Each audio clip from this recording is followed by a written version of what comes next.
aí, doutor? Tudo bem? Como é que você tá, cara? Eu tô ótima, graças a Deus. E você? Eu durmo muito bem. Só porque trabalhou ontem à noite, até Não, eu durmo todo dia. Você tem 3 minutos pra falar comigo antes que eu durma. Você apaga? Eu apago, mas tem dias, quando eu tô muito ansiosa, eu tive um dia muito agitado, eu durmo rápido, mas no meio da noite eu acordo. Comum.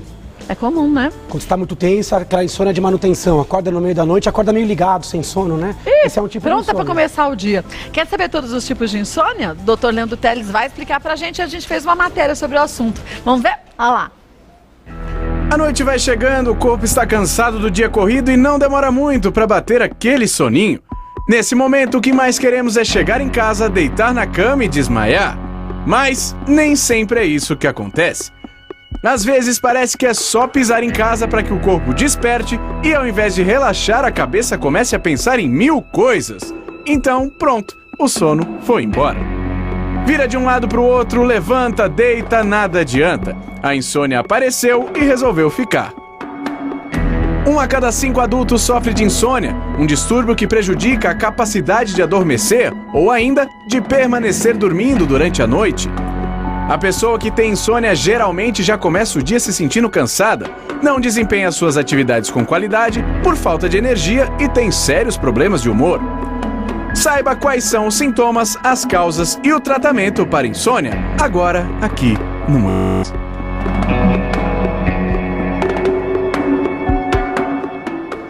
Agora, doutor Leandro Teles, como que a gente pode considerar que você, de fato, está sofrendo com uma insônia? Porque tem dia que a gente não tá com tanto sono, não tá a fim de dormir mais tarde, é diferente, né? Diferente. Então perder o sono de vez em quando é comum. Todo mundo, um dia ou outro, quando tá mais tenso, quando quer fazer alguma coisa até mais tarde, pode perder o sono. Agora, a insônia, ela tem basicamente 2 tipos. Aquela insônia aguda, que dura aí um dia ou outro, ou até 4 semanas, e a insônia crônica, essa é a mais perigosa. Quando passa de 30 dias e não tem um fator causal, essa é mais preocupante, porque ela leva a doenças a médio e longo prazo. A gente fala em insônia, o pessoal só lembra da dificuldade de pegar no sono, mas tem basicamente 3 tipos de insônia. Dificuldade em pegar no sono, às vezes a pessoa pega rápido, mas acorda de madrugada. Diversas vezes. Isso é uma dificuldade de manutenção, insônia de manutenção. E tem outro tipo de insônia, que é aquela pessoa que acorda muito cedo. Às vezes idosos têm essa, dorme à noite, mas acorda super cedo já sem sono.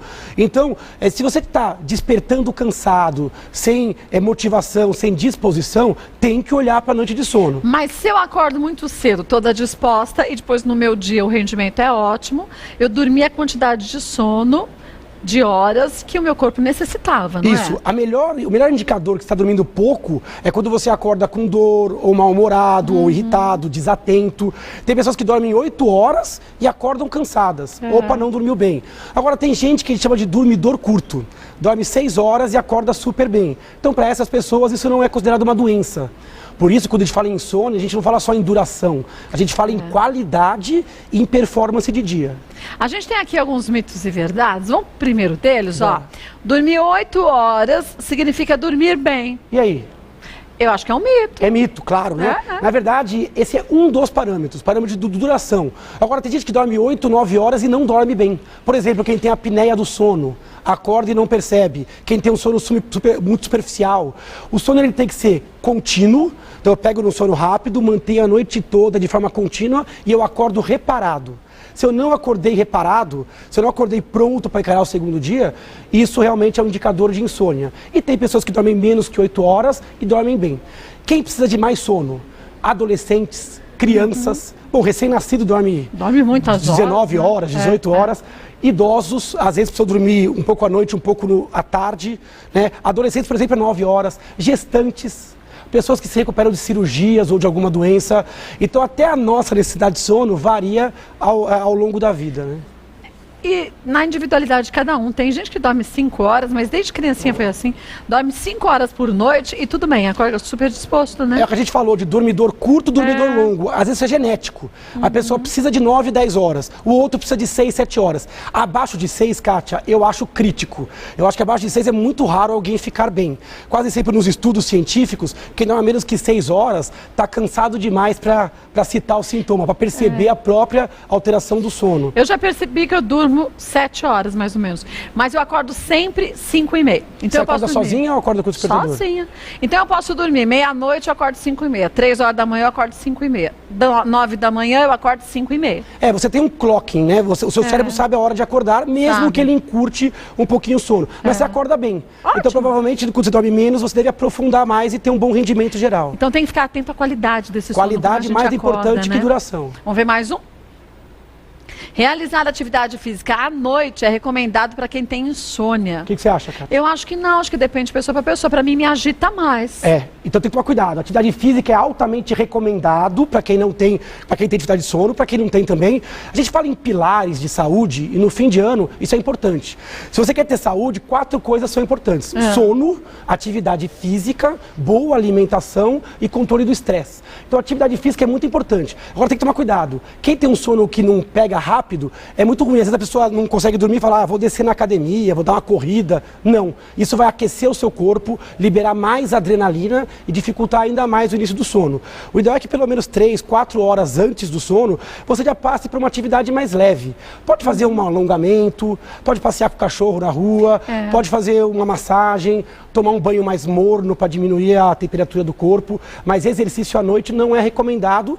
Lógico, tem exceções. Tem que conhecer o seu corpo e tem que conhecer a sua rotina. Então, na maior parte das vezes, é um mito mesmo, a não ser quando a pessoa sabe que ela rende mais à noite do que de manhã. Tem pessoas que fazem atividade à noite, mas depois tem um rendimento, ou que desligam muito rapidamente. Para a população geral, para os mortais, a gente recomenda atividade física pela manhã, ou até o final da tarde, no máximo. A partir da noite é hora de começar a reduzir a temperatura, baixar a iluminação, dieta mais leve, atividades menos ativas e mais passivas para se preparar. A gente espera o sono chegar, só que a gente esquece de ir em direção a ele. A gente tem que buscar o sono de qualidade. A gente tem que direcionar esse sono, né? Tem que direcionar. Vamos ver mais um?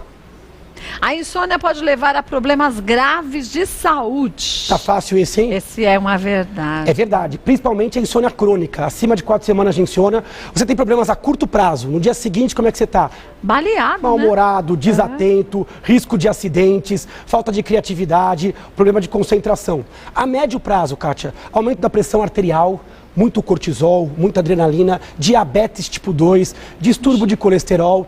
Quem dorme pouco engorda mais, e aí quando engorda piora o sono, tem mais apneia do sono, mais dificuldade para dormir. Então é uma bola de neve.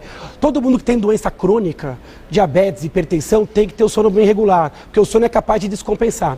Quem dorme mal por 10, 20, 30 anos envelhece mais cedo. A pele fica diferente, o cabelo. A pessoa tem risco maior de ter Alzheimer, Parkinson, doenças relacionadas à longevidade. Agora, dizem que o sono da noite é reparador e o sono do dia não traz os mesmos benefícios. Então quem trabalha à noite sente uma vida um pouco mais lenta. Isso é verdade? Isso é verdade. O sono da noite ele é um sono melhor. Por quê? Porque à noite você tem menos iluminação, obviamente, não tem o sol, a cidade está mais tranquila e você já está acostumado com aquele ritmo biológico. De dia é complicado. A cidade é mais barulhenta, a temperatura é mais alta, a temperatura do ambiente mesmo. Você tem o sol a pino, então o sono é mais fragmentado. A pior opção, Kátia, é aquelas pessoas que às vezes dormem de dia, às vezes à noite. Sabe aqueles turnos alternados? Tipo enfermeiro. 12 por 36. Trabalha 12 horas, folga 36. Então uma noite trabalha, outra noite descansa em casa. Isso é péssimo. Eu não recomendo esse tipo de trabalho a longo prazo. Às vezes não tem jeito, é óbvio que a cidade tem que funcionar à noite. Só que tem que lembrar que o nosso corpo também é uma cidade. Nosso corpo também precisa de reparação. E é durante o sono que é feita a reparação. O sono você vai cicatrizar, vai reparar tecidos, controlar o sistema imunológico, liberar hormônio de crescimento, de saciedade. Então o sono é altamente importante para a saúde física e mental. Muito bem, vamos ver mais um? Dormir com plantas no quarto faz mal? Já ouviu isso aí? Eu já ouvi, mas eu acho uma bobagem, Será né? que é bobagem?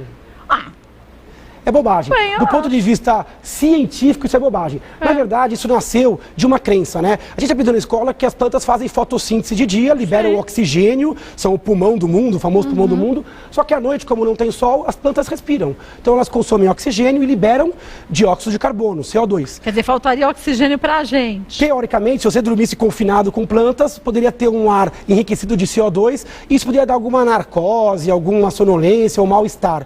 Isso não tem sentido, porque porque a quantidade de CO2 é extremamente baixa. É pouco, senão né? seria proibido você, por exemplo, dormir com uma pessoa do seu lado, com um cachorro, um gato, que produzem 20, 30 vezes mais CO2 que essas plantas. Algumas pessoas falam de alguns tipos específicos de plantas que podem eliminar alguns repelentes naturais e podem causar algum desconforto a pessoas mais sensíveis ou alérgicas. Então é bom dar uma consultadinha e sempre manter o ar bem arejado, janelas abertas. Mas a priori não existe restrição. Então esse é um mito, né? Um grande mito. Um grande mito. Vamos ver mais um? Vamos ver álcool auxilia a ter uma noite de sono tranquila, pois ajuda a relaxar o corpo. Eu volto. Pra gente dizer se isso é um mito ou uma verdade. Tem gente torcendo pra ser verdade aí, você viu? Voltando com o Dr. Leandro Teles, álcool auxilia a ter uma noite de sono tranquila, pois ajuda a relaxar o corpo. Isso é uma bobagem, né? Isso é um mito claro. Na verdade, o álcool realmente pode relaxar algumas pessoas, pode induzir o sono, mas ele induz um sono de péssima qualidade. Não basta você dormir, adormecer. Você precisa ter estrutura, né?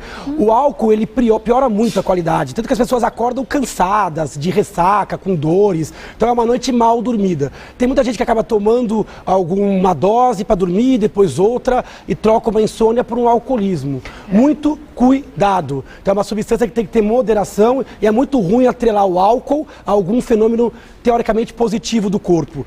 O álcool também piora a apneia do sono. Quem já dormiu do lado de alguém que bebeu demais, a pessoa ronca mais, tem mais fragilidade e acaba tendo mais apneia. Então é um sono de péssima qualidade e é um péssimo negócio. Então esqueça o álcool para te relaxar. Sim. Né? Vamos ver, toma um chazinho que é bem melhor, né? Depende do chá também, hein? Mas um chazinho de camomila fica bom, sim. Cidreira. É que tem gente que vai chamate, preto, aí quer ficar acordado a noite toda, porque a cafeína é muito estimulante. Vamos ver mais umas perguntinhas, ó. Nádila, minha mãe tem 46 anos e há 3 não consegue mais dormir à noite, só tomando remédio. Ultimamente está inchando pernas e mãos. Tem alguma relação com a insônia? Pode ter, né? E no nova, caso, 46. quando a gente muito nova, mulher, né? Mas essa idade é uma idade que dá muita insônia mesmo. E por quê? A primeira pergunta é, qual é a causa dessa insônia? A insônia pode ser causada por ansiedade, por depressão, por estresse, por hábitos inadequados, por distúrbios da tireoide, por doenças reumatológicas, dor. E pode ser aquela que a gente chama de insônia primária, quando não tem nada, só é o quadro de sono. Ela está numa idade que pode ter uma questão hormonal também envolvida. 46 anos, às vezes já começa alguma oscilação dos hormônios sexuais. Ela está medicada, agora ela cita um outro sintoma, que é inchaço, né? E como eu te falei, o sono ruim, ele pode atrapalhar o metabolismo da pessoa. Pode fazer liberar mais cortisol, adrenalina, não repara os tecidos. Então é importante ela buscar ajuda médica, tanto para tratar adequadamente a insônia, como para ver se não existe alguma coisa descompensada no organismo causando inchaço. Agora, esse remedinho que ela disse que toma para dormir, vamos lembrar que tem gente que acha que remedinho, ainda quando põe assim, não é o caso dela, mas, eu tomo um negocinho levezinho. Se é remédio, gente, não é levezinho. Na verdade, assim, tem gente que por conta própria toma remédios que isso é um erro. E o Brasil é o país onde a automedicação é muito... Por mais que tenha legislação, cuidado, muita gente se automedica. E o sono é um dos capítulos onde há mais automedicação. Isso é ruim, porque a pessoa pode ficar escrava do remédio, dependente do remédio. Então, quem introduz remédio para sono tem que ser o médico. E quem suspende remédio para sono também é o médico, que vai ter um jeitinho... Primeiro, porque não basta medicar o sono. O primeiro passo é identificar a causa da insônia. E aí sim, alguns casos vão demandar medicamentos, outros só ajuste de ritmo de vida. Muita gente não transforma a sua vida e acaba só usando o remédio para dormir. E aí acaba ficando, obviamente, dependente do remédio. Não alterou aquilo que gerou a insônia, então a consulta médica sempre é o melhor caminho. Muito bem, um beijo para você, viu, Nádila? Dá um beijo na sua mãe e fala para ela ir ao médico. Vamos ver mais uma? Rina, a menopausa causa insônia? A menopausa pode alterar o sono da mulher. Na verdade, a mulher pode ter o sono alterado na época pré-menstrual, menstrual, na gravidez. A grávida, por exemplo, tem uma necessidade de sono aumentada, mas no terceiro trimestre pode ter dificuldade. Pela barriga, pela ansiedade, né? E a menopausa a mesma coisa. Começa a cair a produção do ovário de estrógeno, começa a aumentar outros hormônios, e isso pode desbalancear realmente o sono. As mulheres também têm uma dificuldade de comandar a temperatura corporal, pode ter fogachos, pode ter alterações sexuais, pode ter mais depressão. Então a menopausa é uma situação de risco para a mulher. Tem que conversar com o ginecologista, viu, Rina? Porque tem tratamento, eventualmente, em casos selecionados, o ginecologista pode ajudar muito nesse caso. Um beijo para você. Vamos ver mais uma? Rosângela, é verdade que café dá insônia? Isso é verdade. Na verdade, não é o café, é a cafeína. Mas depende de pessoa para pessoa, não depende? Depende. Mas, de modo geral, o café é um alimento estimulante. A gente recomenda o consumo? Recomenda. É um alimento do bem. Ele melhora a performance cerebral, tem polifenóis, tem algumas vitaminas, principalmente não adoçado. Agora, a gente sempre recomenda pela manhã, até a tarde. Até 6 horas antes do sono, ele pode realmente induzir a insônia. É óbvio que o que você falou é verdade. Tem pessoas mais sensíveis e pessoas menos sensíveis. Tem que conhecer o seu corpo. Mas, de modo geral, tudo que tem cafeína leva à insônia, que não necessariamente é um problema, porque se você tomar de manhã, isso é bom. O problema é a questão do horário e da dose. A gente recomenda até 3 a 5 xicrinhas por dia, isso faça bem, aumenta a longevidade, né? E também tem que tomar cuidado com outras coisas que tem cafeína. Refrigerante à base de cola, energético, até o guaraná pode prejudicar o sono em quem é muito sensível. Tem que ficar atento a como o seu corpo reage a essa situação. Tem que conhecer o seu corpo e, na dúvida, retira ou muda o horário, né? Nada contra o café, mas tem o seu momento. Um beijo, Rosângela. Vamos para a última pergunta? Já a última? Tem bastante, mas não dá tempo. Valquíria, o que devo fazer para que meu filho de 5 anos tenha uma noite de sono tranquila? Ele acorda todas as noites com pesadelos e não dorme mais. É caso de medicação?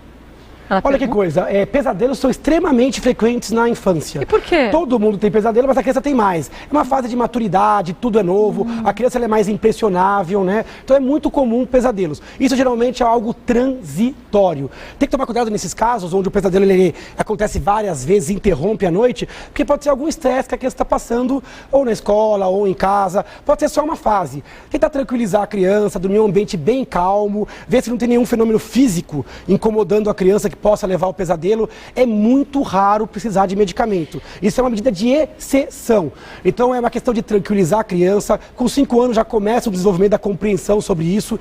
Pode perdurar até os 7, 8 anos de idade e depois ela vai começar a lidar melhor. Ela começa a ter uma noção do que é real, o que não é real. Então, geralmente, esses casos, o tratamento é mais da linha psicoterápica, familiar, ambiental. De ajuste, né? Mais de ajuste. É raríssimo. Não vou dizer que é impossível. Se o quadro for muito dramático, um neuropsicólogo ou um neurologista infantil, um neuropediatra, pode ajudar e decidir quanto à medicação. Mas eu não sei se é o caso do filho da Valquíria. Mas... Ela não colocou a intensidade nem a duração. De modo geral, não é o caso. Mas às vezes, você está tão acostumado, e seu filho também, a assistir, sabe aquelas coisas? Aquele tipo de programas que são barulhentos. Ou que faz a criança com aquilo na cabeça. Que minha filha adora, minha filha tem 3 anos. Mas ela dorme bem? Dorme bem. Então tá bom pra ela, né? Por enquanto. Pois é, um beijo depois. Então é a gente perceber, o meu sobrinho pequenininho, Gustavinho, ele assiste um desenho Pocoyo. É bonitinho, mas é barulhento, raio daquele desenho que, pelo amor de Deus. E muito colorido, com muita ação. Então, às vezes, a cabeça da criança acaba ficando mais agitada. Pode ficar mais agitada, e quando começar a ter sonhos mais consistentes, pode ter um pouco de pesadelo. Lembrar que isso é um fenômeno normal. Aliás, é até bom ter pesadelo. É um simulador, emocional, lida com emoções. Nada no ser humano é por acaso. Até os seus pesadelos, salvo quando eles são recorrentes ou quando eles interrompem demais o sono, a ponto de gerar uma insônia. Ele pode demonstrar a agonia que eu posso estar sentindo por dentro e não sei entender? Exatamente. Ele pode sinalizar que algo não vai bem no seu dia a dia e ele é um simulador emocional. Todo mundo, hora ou outra, tem pesadelos. Agora, quando ele é recorrente, quando ele está muito frequente, procurar ajuda médica. Olha, vou passar para vocês o site do Dr. Leandro Teles. Lá tem muitos textos médicos bem legais, mas na linguagem que a gente entende, o que é ótimo, é linguagem pro leigo mesmo. Entra lá, www.leandroteles.com.br, leandroteles.com.br, facebook.com/neurologista Leandro Teles e no Instagram? No Instagram, Neuroleandro Teles. Neuroleandro Teles. E o pessoal pode fazer as perguntas que quiser, sugerir temas também, pode sugerir temas, agora pro final do ano, pro começo do ano que vem. Eu acho que a gente dá volta antes das férias, de parar. Tomara. E sabe por quê? É época que a gente sabe esta, que tem uma quantidade muito grande de pessoas que entram num sofrimento grande, né? Exatamente. Risco de ansiedade, depressão, alterações. Inclusive, acho que o próximo tema nosso vai ser sobre isso. Ansiedade, compulsões no fim do ano, ainda antes do Natal. Isso aqui, gente, é coisa que a gente tem que pensar todos os dias. Começar a querer enxergar os sinais do nosso corpo, a gente não embarcar nessas viagens negativas, né? Exatamente, senão vira um ciclo vicioso, aquele redemoinho negativo, né? Tem que cortar o mal pela raiz. Começou, safe. Obrigada mais uma vez. Tchau. Sempre é bom quando você vem, viu? Obrigada mesmo.